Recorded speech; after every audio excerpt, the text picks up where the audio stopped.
Another fundamental data structure is linked list. These questions are especially common if you are interviewing for a low-level related position like computer networking or operating systems related stuff.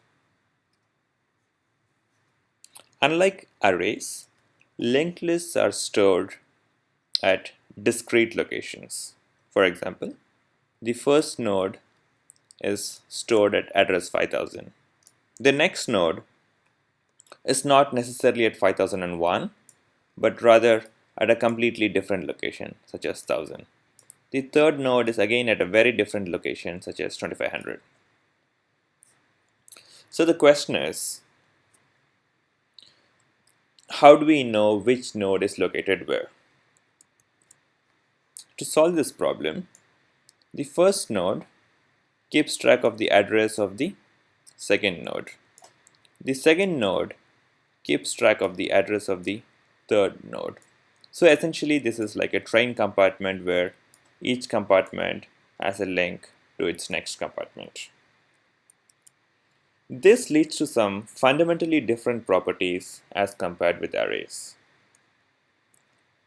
Since arrays were of fixed size, we cannot just randomly add new elements to the array, simply because we cannot just dynamically extend the size of an array. However, when it comes to linked list, we can always add new elements. Say this element is created at location 200, and we'll just update the next pointer, that is the pointer which keeps track of the address of the next node for the last element. So instead of 0, we'll just make this 200. So essentially we have one more node in our list. So all that we had to do was create a new element and update the next pointer of the last element in the linked list. So ignoring the traversal time, that is, ignoring the time to get to this pointer, adding a new node is of just constant time. Likewise, if we had to search a node, that is to say we want to see if the value 4 exists in a linked list, we start from the head and go hop by hop till we either find the value we want or till we reach the end of the linked list. So obviously if there are n nodes, we search n nodes. So searching a linked list is of O of n time complexity. Again, to delete a node, let us say I would like to delete the third node. Ignoring the traversal time to get to the previous node, which is the second node, deleting by itself is just a constant set of operations. We just have the next node point to the next location. So we just have the next node point to this. So instead of 2500, we just update this value to 500. And from where do we get this 500? From the next pointer of the node that we are trying to delete. So deleting by itself is just constant time if we ignore the traversal time. So that was the high-level overview of linked list. Now let us look at some basic code to do some of basic operations in a linked list. For example, in Java, a typical linked list is represented by, a typical node in a linked list is represented by a class like this, wherein one field is used to represent the data, while another field is used to store the address of the next element in a linked list. Let's take a quick overview of some code to insert a node in a linked list.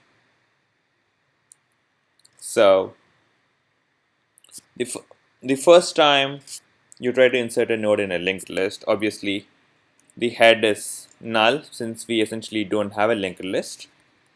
So we just insert a node with the data that we want, say 1, and let's say that node is located at this address and it has data 1. And since this is the first node, we just make it the head node, indicated by the red color. Now when we would like to insert an additional node, we just insert a new node and we traverse the linked list to find the last node. In this case, we only have one element in our linked list, which is just the head pointer.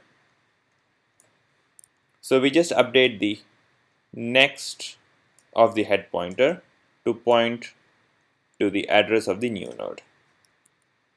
So our head pointer looks like this. When we would like to add another node, we go about traversing the linked list to find the last pointer. We finally found the node whose next is null, meaning that is the last node in a linked list. So we add a new node and update the next pointer of the last node in the linked list to point to the address of the new node. So that's essentially how insertion in a linked list works.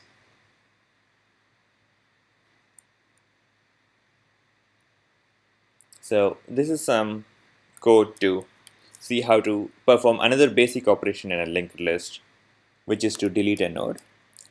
So let us say you have a simple linked list with 3 elements, 1, 2, and the last element being 3. So 3 is the last element of the linked list. So now if I would like to delete the node 2,